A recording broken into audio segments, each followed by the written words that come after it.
नमस्कार शेतकरी मित्र, मी शंकर नरहरी देशमुख. प्रेरणेचा सागर या माझ्या यूट्यूब चॅनलमध्ये तुमचं हार्दिक स्वागत. नमस्कार शेतकरी मित्र, आजचा विषय आहे आंब्यावरील चर्चासत्र. खूप तज्ज्ञ, सायंटिस्ट, अनुभवी शेतकरी, पत्रकार हे आलेले आंब्यावरील चर्चासत्र किंवा आंब्याचा महोत्सव असं म्हणू या. वाघोली या राजेंद्र मगर शेतकरी यांच्या शेतामध्ये हे चर्चासत्र चालू आहे. तर शेतकरी मित्रांनो, गरिबासाठी आंबा लागवड, पण पाणी फार महत्त्वाचं आहे. पाणी असावं.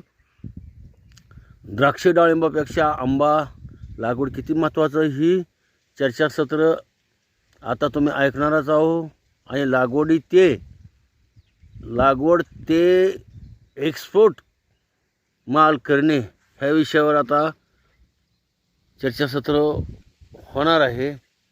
सगळे लोक आलेले आहेत. आपले जिल्हाध्यक्षक आणि जिल्ह्याचे साहेब, कृषी अधिकारी सगळे. तर बघूया, मग आता सुरुवात करू.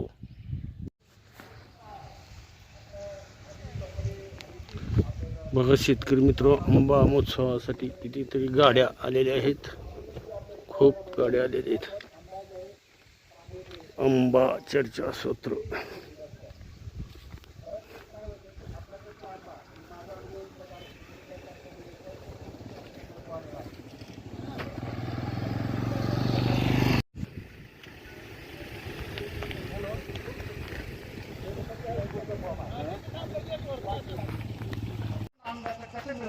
याच्यासाठी हे शेतीशाळा केलेली आहे. तर अनुदानापुरतं मर्यादित न राहता आपण अधिकाधिक उत्पन्न कसं घ्यावं आणि अधिकाधिक आपला आंबा निर्यात कसा करावा हा या कार्यशाळेत. आणि आता मी आंब्याकडे वळण्याचा प्रयत्न करतो. आंबा फळांचा राजा म्हटलं जातो. तुमच्या माहितीसाठी सांगतो किंवा आपल्यालाही माहिती आहे, ज्यावेळी आंब्याची फळं मार्केटमध्ये येतात किंवा आंबा मार्केटमध्ये येतो, सर्व फळांना बाहेर काढतो. आंबा मार्केटमध्ये आला की सगळ्या फळांना बाहेर काढतो. कारण आंबा खाणाऱ्याची संख्या ही 95% आहे. 5% फार शुगर आहे म्हणून टाळणारे आहेत, किंवा आंबा आवडणारे 0.1% मोडतात. आंबा आवडत नाही असा, आणि यापेक्षा सुद्धा नाही याच्यात. आणि 40% आर्थिक जो काही खर्च आहे तो कमी झाला. म्हणजे कॉस्ट ऑफ प्रोडक्शन हे 40% कमी झालं. त्यामुळे त्याचा फायदा करा, त्याचा उपयोग करा, नक्कीच तुम्हाला फायदा झाला. पुढचं घ्या. मग हे खतं कशी बसतात बघा. तुम्ही ड्रिपनं खत दिलंय, सरफेस इरिगेशन मध्ये तुम्ही जे पसरून देता ते कसे पसरतात, आणि तुम्ही जर ड्रिपच्या माध्यमातून दिलं, फर्टिगेशन मधून दिलं, तर युनिफॉर्म शेवटचा जी फोटो आहे, एकसारखं खत सगळ्या मुळ्यांना मिळतं. त्या मुळ्याचा झोनच तिथं दाखवलेला आहे. म्हणजे ज्या काही ऍक्टिव्ह रूट झोन आहेत त्या रूट झोनलाच खतं द्यायचा उपयोग इथं होतो. म्हणून त्या पद्धतीनं खतं द्यायचा प्रयत्न करा. पुढे घ्या. ह्या सेंद्रिय खताचा वापर करा नक्कीच. मी कंपोस्ट खत सांगितलेलं आहे. गांडूळ खताचा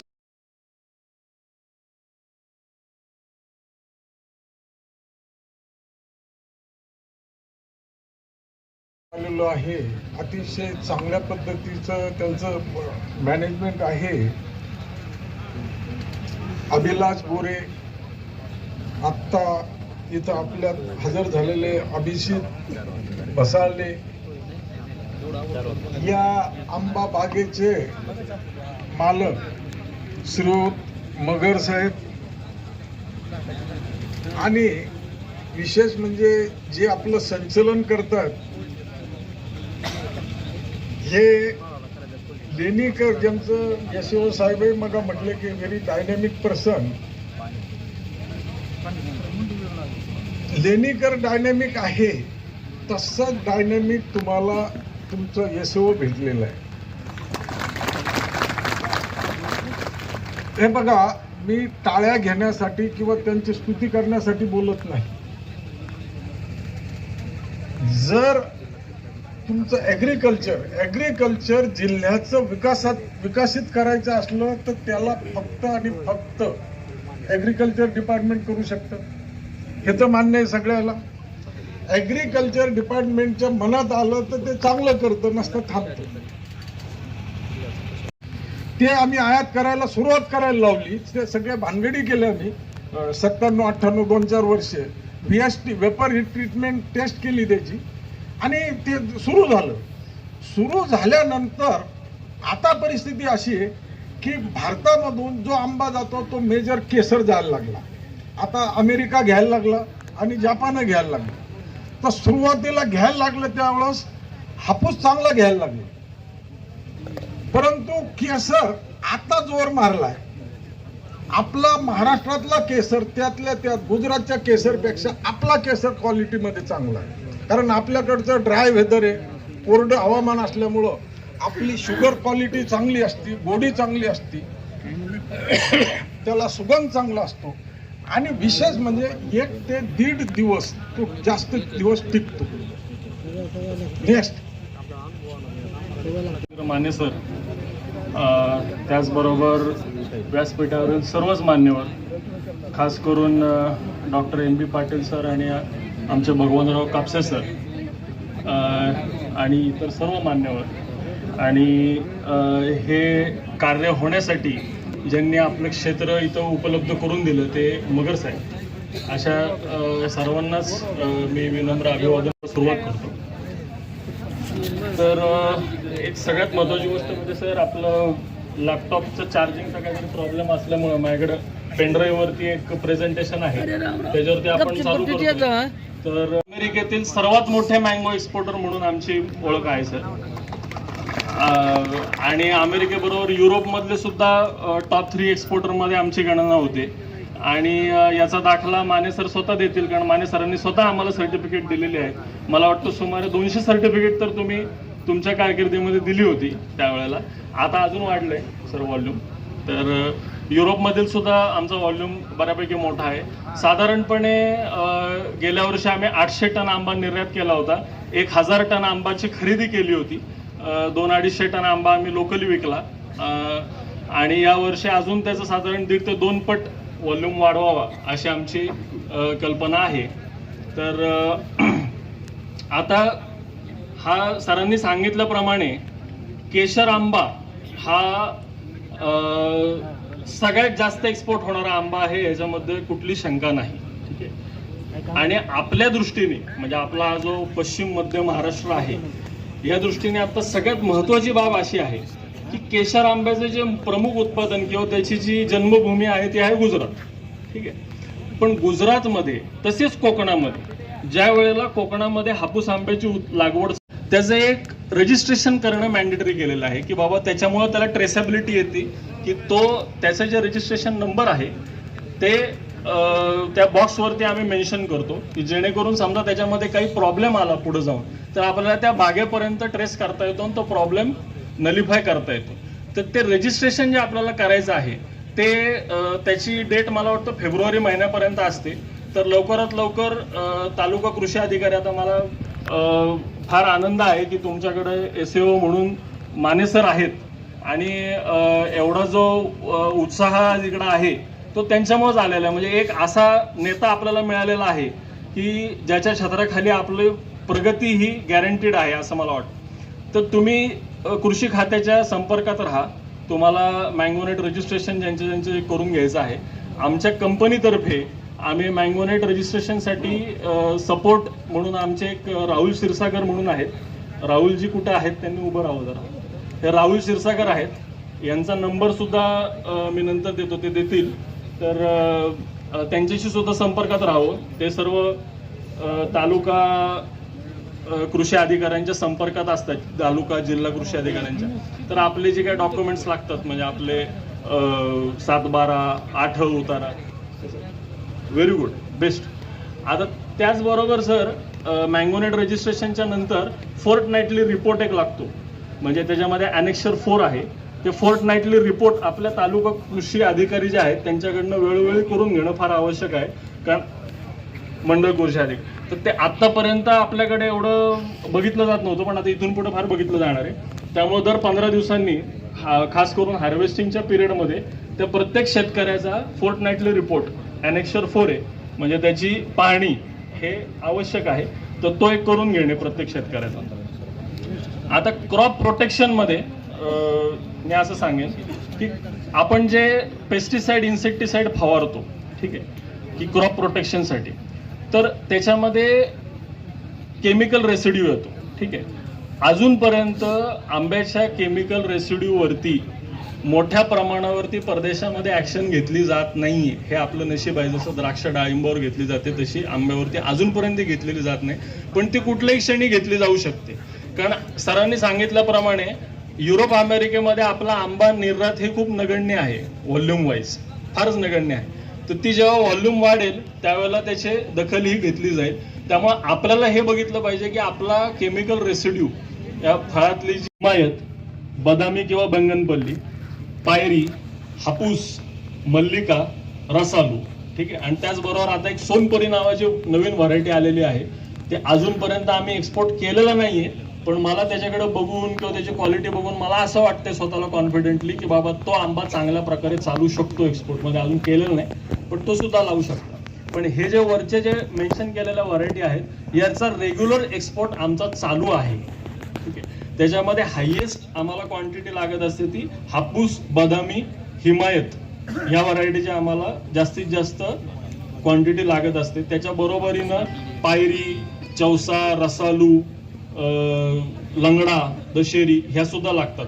मला वाटतं आपल्या भागामध्ये लंगडा आणि दशेरी आंबा उत्पादन करण्यासाठी पोषक जमीन आणि वातावरण असावं, कारण गुजरातमध्ये ते होतंय आणि साऊथमध्ये आंध्र आणि तेलंगणामध्ये पण लंगडा व्यवस्थित चांगलं, लंगडा आणि दशेरी हे 2 व्हरायटी चांगल्या पद्धतीने होत आहेत.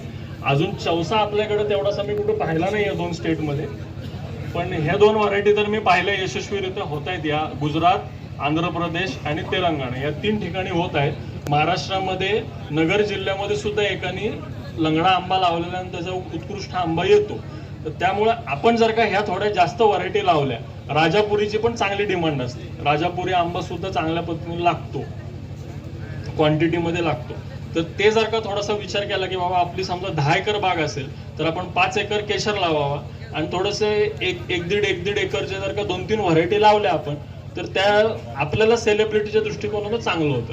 कारण जर का दुसरा एक शेतकरी त्याच्याकडे फक्त केशरच आहे आणि तुमच्याकडे पण केशरच आहे, तर मग आम्ही काय करणार आहे बाबा, मार्केटचा भाव 60 रुपये चालू आहे, देत असेल तर दे, नाही तर नको देऊस. पण मग तुमच्याकडे जर का 3 व्हरायटी अजून असतील तर आम्ही तुमच्या मागे लागणार. बाबा काय ठीक आहे बाबा, 60 नाही घ्या, 70 घ्या, 65 घ्या, 70 घ्या, 75 घ्या.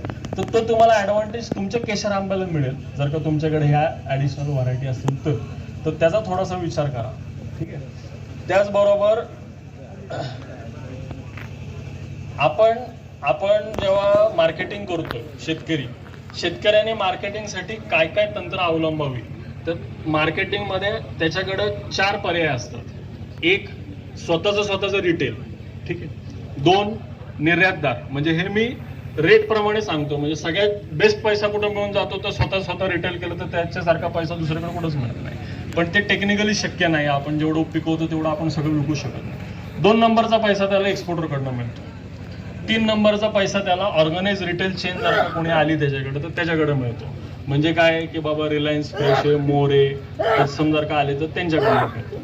आणि 4 नंबरचा पैसा हा त्याला होलसेल मार्केटमध्ये मिळतो. आणि 5 नंबरचा सगळ्यात शेवटचा पैसा हा प्रोसेसिंगमध्ये मिळतो.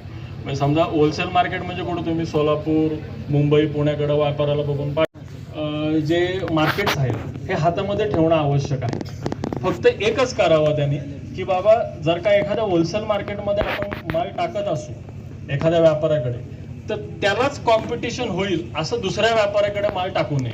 नाहीतर काय होतं, त्याचा इंटरेस्ट निघून जातो ते माल विकण्यामधला. त्याचप्रमाणे होलसेल मार्केटमधला सुद्धा एक मनुष्य हातामध्ये ठेवा.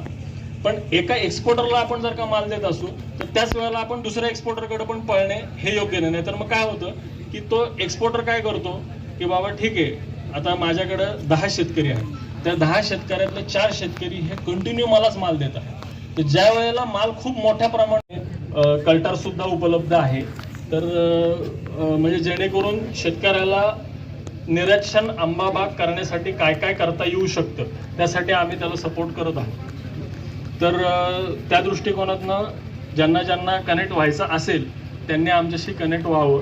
आम्ही हे क्रॉप प्रोटेक्शनचे जे काही बॅगा देतोय, हे एक कम्प्लिटली वेगळा व्यवसाय आहे. तो आमची बॅग घेतली म्हणजे आम्ही 100% तुमचा सगळ्यांचा आंबा घेतोच असं काही नाही आहे.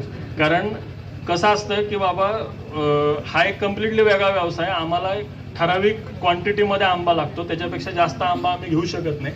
आमच्याकडे आम्ही लोकल मार्केट सुद्धा उपलब्ध करून दिलेलं आहे. बारामतीमध्ये आम्ही स्वतः होलसेलिंग सुद्धा करतो. जर का एक्सपोर्ट कुठंच होत नसेल शेतकऱ्याचा आंबा, तर आमच्याकडे आंबा दिला तर आम्ही तो विक्री करून देऊ शकतो. मात्र तो लोकल भावाने जाईल. जेवढा आम्ही एक्सपोर्ट करतो तेवढा आम्ही घेतो, तो एक्सपोर्टच्या दराने घेतो. पण ज्या वेळेला आमचे एक्सपोर्टची डिमांड संपलेली असते आणि एखाद्या शेतकऱ्याकडे दुसरा कोणी एक्सपोर्टर उपलब्ध नाहीये किंवा त्याला काही दुसरा मार्केट अवेलेबल नाहीये, त्याच्यासाठी आमच्याकडं तिथं लोकल डोमेस्टिक मार्केट उपलब्ध आहे. आम्ही आंब्याची विक्री करून देऊ शकतो. तर अशा पद्धतीने आपण कनेक्ट होऊ शकता. त्याच्यामध्ये रेनबो बरोबर कनेक्ट झाल्यामुळं काय आहे की एक शाश्वती तुम्हाला राहील की बाबा आपला 100% आंबा घेतला जाऊ शकतो, तो आपल्याला कुठं वाया जाणार नाही. पण 100% आंबा एक्सपोर्ट होईल का याची शाश्वती देऊ शकत नाही. कारण टोटल क्वांटिटी ज्याप्रमाणे वाढतीये त्याप्रमाणे आता आमचं साधारण आम्ही उद्या 1000 टन आंबा निर्यात करू समजा, तर त्या 1000 टनापेक्षा तर तुमची क्वांटिटी पूर्ण संपूर्ण महाराष्ट्रामध्ये समजा 5000 टन झाली. छान असं मोलाचं मार्गदर्शन आपण केलंय की शेतकऱ्याला पिकवायला येतं पण विकायला येत नाही. त्यातल्या त्यात महाराष्ट्रीयन शेतकरी तर विक्रीच्या बाबतीमध्ये खूप कमी आहे असा एक समज आहे. तर तो समज आपण निश्चितच इथं प्रशिक्षण घेतलेले शेतकरी हे खोडून काढतील असा मला विश्वास वाटतो. आणि त्याचबरोबर फक्त एक्सपोर्टची क्वालिटी काय असावी याच्याबद्दल फक्त आपण पिकवण्यापुरतं मर्यादित न राहता आपण एक्सपोर्टचा विचार करूनच आपली आंब्याची फळबाग लागवड करावी.